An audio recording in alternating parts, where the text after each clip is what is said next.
This episode originally aired on my solo podcast, Maximize Your Day, but it's too powerful not to bring back.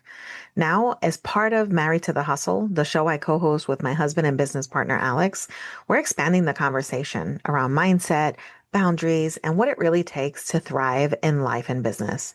The value hasn't changed, but the perspective has really deepened. And honestly, some of these insights hit even harder now. So let's get right into it. Enjoy the listen. Hey everyone, welcome back to the show. I am so excited to be sharing with you guys today the 13 strategies everyone needs to improve productivity. Now, you'll be surprised how many people lose track of where their time goes. And many times we think we're focused on a single task, but are we really? Think about it. One way to find out is just to keep track of how we spend our time. Even if it's just for a week, you might find out you've been wasting time on little things like, I'm guilty, checking Facebook or TikTok and getting lost for an hour, sometimes more, right? So here are my strategies for improving your focus and increasing your productivity. So number one, I know what you're thinking. She's going to talk about time because that's exactly what I always do. So number one, track your time. Now, I know tracking your time is sort of difficult. I mean, I know some of us joined Weight Watchers at one point or another in our lives, and tracking our foods was really difficult. But we noticed that when we tracked our foods, for some reason, the scale started getting lighter, right? So tracking time is very, very similar, especially if you have the right tools. So don't worry. I put together a time wasters audit checklist that I'm going to drop in the show notes for you, where you'll be able to track your time, analyze those results after about a week, and then tweak and get rid of any time wasters. And I know that this tool is going to help you identify several hours throughout the day, throughout the week. And by the end of the week, I mean, a couple of hours every single day, you're looking at 10 plus hours every single week. As long as you track your time, you will be able to analyze what those time wasters are. And I'm not saying don't do certain things, but definitely either reduce them or leave them for your non-productive time. I know you guys have heard me talk about that. In order for us to get more done, we need to be doing these things during our most productive time.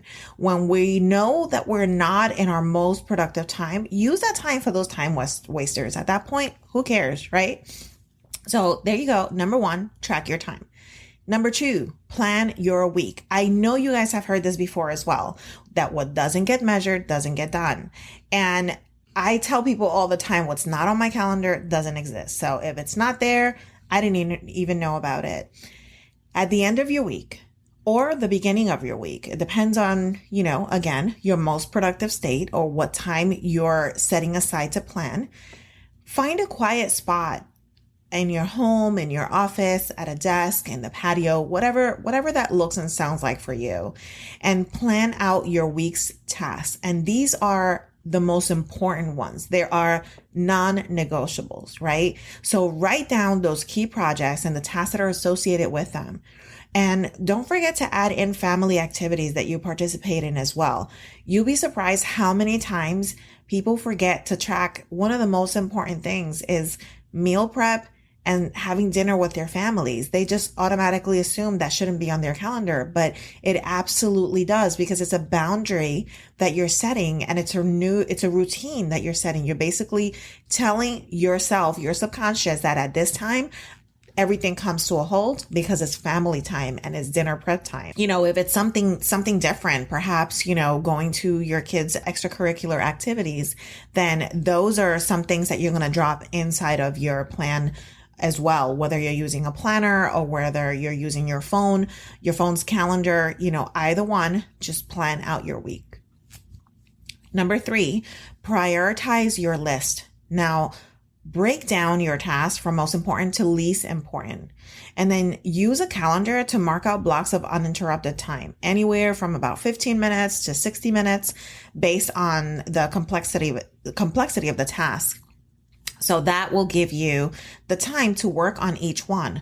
Now, I'm going to be talking a little bit about time blocking in a moment, but when we talk about blocking your calendar, you have to be really, really specific. So don't block your calendar and just put, work on my business. What specific tasks do you need to work on your business during that time? That's how you prioritize and drill down. So make sure that you're prioritizing your list. What has due dates first? What are non-negotiables? And what are some things that you can do after? So that way you're able to use your time intentionally to get the tasks that you need done. Number 4, eliminate what isn't essential. Outsource what you can for things you need to do, but aren't your strength. And you know what I'm talking about. A lot of us, for example, for me, it's tech. Tech is just not my thing. And I wind up wasting so much time in trying to figure out the nuts and bolts of doing something or editing something. And it's just not a good use of my time.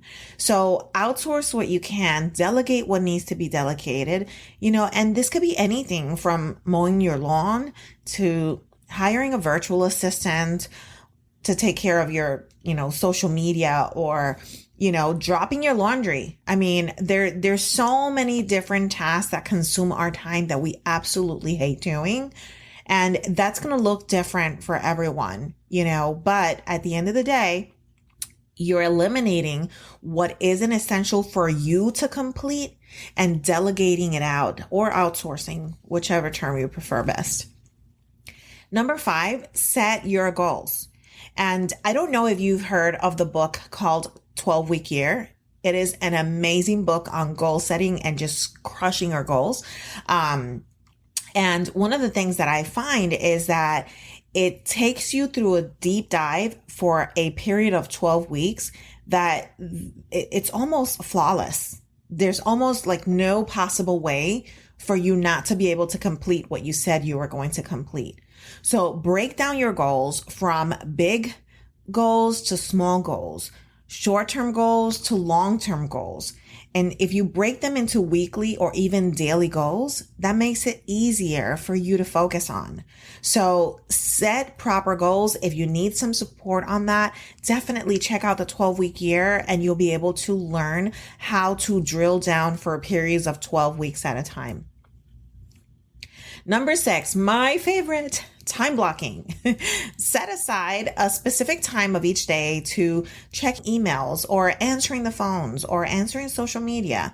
I usually call it priming my social media. So, maybe 15 minutes in the morning where I'm commenting, liking, and tagging other people's posts and also posting inside of mine. So identify specific time blocks that'll be able to help you sort out those tasks for the day. The last 30 minutes of your workday are also really, really important because if you take the last 30 minutes of your workday to prepare for the following day, then you're starting the next day on the right track. You already know what needs to get done. You're walking in the next morning with intention. And if you're like me, my most productive time is in the morning. I have to plan my time in the afternoons because otherwise I walk into the office and don't know what needs my attention first. So identify those time blocks. Don't stop in the middle of the day to check your emails. When I tell people that I check my emails in the mornings and in the evenings, usually they're like, what? Can you actually do that? Absolutely. If it makes you feel uncomfortable, check them in the morning, midday, and in the evening. The only time I jump in my inbox midday is if I'm expecting a response from something. But I'm not going through, filtering through my inbox to see what I responded to, what I didn't respond to, because I've already done that in the morning and I've already done that in the evening. Those are my 2 times that I check email. Again, only if I need to respond to something in the middle of the day that I was expecting. Those get my attention in the middle of the day. Otherwise, I don't bother with it. But setting time that will be able to help you with some specific task is really important. And not only that, I don't know about you guys, but I schedule time for my own quiet time in the morning. There is a boundary set that during the first hour of the morning, first hour and a half of the morning, I'm having my coffee, I'm enjoying my quiet time, I'm reading, I'm journaling, because those are some of the things that help me stay balanced for the remainder of the day. So time blocking is essential when it comes to improving your productivity. I also have a guide to time blocking. So I'm going to drop that guide in the show notes. So there you have it. You're going to have 2 tools already that will be able to help set up your week. Number 7, do away with multitasking. Oh my gosh. When we focus on too many things, really nothing gets completed. So what do they say? Jack of all trades and master of none. That's usually what happens when we're multitasking. And I'm not saying I haven't done it, because I certainly have, but I don't make it a habit to constantly multitask. There are times that I'm in the middle of an important task that I know that I cannot leave for the day without completing it. And the constant interruptions come in, right? So I usually ask the person that's interrupting, and I ask them, do I need an answer? Do I need to give you an answer right now? Or do I need to stop what I'm doing right at this moment? Or can I finish what I'm doing? Right? So setting some of those boundaries that will help you eliminate interruptions, but also doing away with the multitasking. Jot it down on the side if you have a to-do list or a brain dump on the side, so that you can focus on it afterwards. But in the process of completing a task, we need to become laser focused on only one task at a time. And this is one of the ways that will help you increase your productivity. Number 8, make a distraction to-do list. The internet has made it so easy for us to become quickly distracted. As soon as we want to look something up, we hop on the internet, do a search. I wonder what's happening on Facebook. What was the name of the actor in that movie? Wait a minute. How long will it take me to drive to the zoo tomorrow? Hey, anytime we get distracted like this, it takes us about 25 minutes to get back on the original task, believe it or not. So instead, next time you want to look up something or an idea pops up in your head, jot it down on a piece of paper or a sticky note, or even better, if you use Evernote or any type of digital notes, iPhone notes or anything like that, jot it down there. That is your distraction to-do list. Number 9, create boundaries. And I know this is a hard one for a lot of people. I actually did a Facebook Live on boundaries about a few months ago. I'll drop that link in the show notes as well. And learning to say no is really difficult for people, especially when you have a full day task list. You don't feel like you have to take on another project for someone else, but you still don't know how to say no. Right? So it's really important to set boundaries. And I always say, you could say no politely. Doesn't have to come across rude or anything like that. But understanding that you have other tasks in front of you that require your undivided attention is really important to setting some of those boundaries. Number 10, create an environment that works for you. Do you need a quiet space, free from people, phones, TV noise?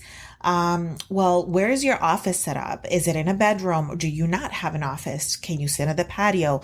What is that quiet space for you to be able to be inspired and be creative? And if you work best in a neat environment, then you might want to focus on clearing out the desk or clearing out any clutter before you start working. Because when you do that, you work focused and intentional. If you start working out from a cluttered desk or a messy desk, then, you might feel like things are all over the place. So get rid of the clutter. If you focus better while listening to music or some kind of ambient noise, be sure to have a way to make that happen as well. Whether it's with your phone, you can put it on Do Not Disturb and put some instrumental music. So that way you're not alerted constantly from notifications on your phone. But there are so many ways to do that. Definitely find a quiet space to get more done. Take a break when needed. Short breaks help break up boredom and burnout when you're working on a big project. Get up, walk around the room, go around the block, walk your dog. There's so many different things that you can do. In the 12-week year book, Brian Moran talks about taking a break, walking away from your desk, and, spending several hours blocking your time so that you can just completely disconnect from all the tasks that you need to get done. Because otherwise, that's how you experience burnout if you're not giving your body a break. So identify what that break is. Could it be just getting up and walking around in the room? Is it doing some yoga stretches? Is it walking your dog? Is it just merely going outside and, watching a waterfall or something, in your backyard? Do you have a nice view? Do you need to, get in the car and drive to the park for a few minutes? Whatever that looks like for you, take a break whenever necessary. If you use the Pomodoro app on iPhone, I'm pretty sure it's on Android as well. The Pomodoro app, after about 4 cycles, it makes you take a longer break. Usually there's about a 5-minute break in between each task. But with the Pomodoro app, as you continue to move forward, then your breaks become a little bit more extended. So take a look at those tools as well that will help you enforce taking breaks in between doing the task. Number 12, break it up or chunk it. Break your task down into smaller, more manageable chunks of time with short breaks in between. For example, as I was telling you about the Pomodoro app, when you work on a task for 25 minutes, you get a 5-minute break. Let's say you're writing an ebook. Don't try to do it all at once. There's so many authors out there that share that they don't even write a full chapter at a time. They just make sure that they block out time, whether it's 60 to 90 minutes, just to focus on that specifically. Break it down, take 15 minutes to write out your outline, take a short break, and then 15 minutes to research the first chapter, and so on. But break it up and chunk it out. And number 13, use an app on your phone to boost your productivity and concentration. Apps like Evernote, iPhone Notes can keep you organized and keep track of your distractions. There's also an app called Brainwave that can be downloaded to your iPhone. In this app, you'll be able to choose settings to focus on concentration or problem solving or brainstorming and whatnot. And there are plenty of other apps that help you stay focused and productive as well. These strategies for becoming more focused are endless. So make the list, remove the distractions, set up your ideal environment you need to find that works best for you, for your style of working.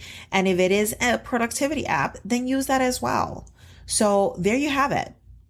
The 12 strategies for improving your productivity are: number 1, track your time. Number 2, plan your week. Number 3, prioritizing your list. Number 4, eliminate what isn't essential. Number 5, setting your goals. Number 6, good old time blocking. Number 7, do away with multitasking. Number 8, make a distraction to-do list. Number 9, create boundaries. Number 10, create an environment that works for you. Number 11, take a break when needed. Number 12, break up or chunk it. And number 13, use an app on your phone to boost your productivity and concentration. I hope that you found this episode helpful. I am so excited to share it with you because all of these things are things that I'm constantly working on. And I know that those of you that follow me go through some of the similar struggles. So I can't wait to hear your feedback. I'd love to connect with you inside of my Facebook group, where you will be able to find the link in the show notes as well. So I hope to see you on the other side, and we'll chat soon. Take care.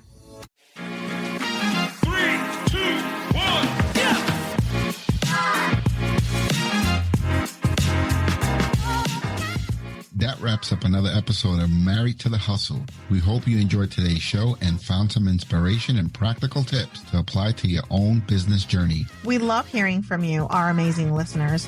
If you have any stories, questions, or tips to share, connect with us on social media or send us an email. Your input makes this podcast even better. And don't forget to subscribe to Married to the Hustle on your favorite podcast platform so you never miss an episode. And if you enjoyed today's episode, please leave us a review. It really helps us grow and reach more entrepreneurial couples like you. Join us next week for more exciting stories, insightful interviews, and valuable advice. Until then, keep hustling, keep thriving, and keep loving what you do. Thanks for tuning in and happy hustling.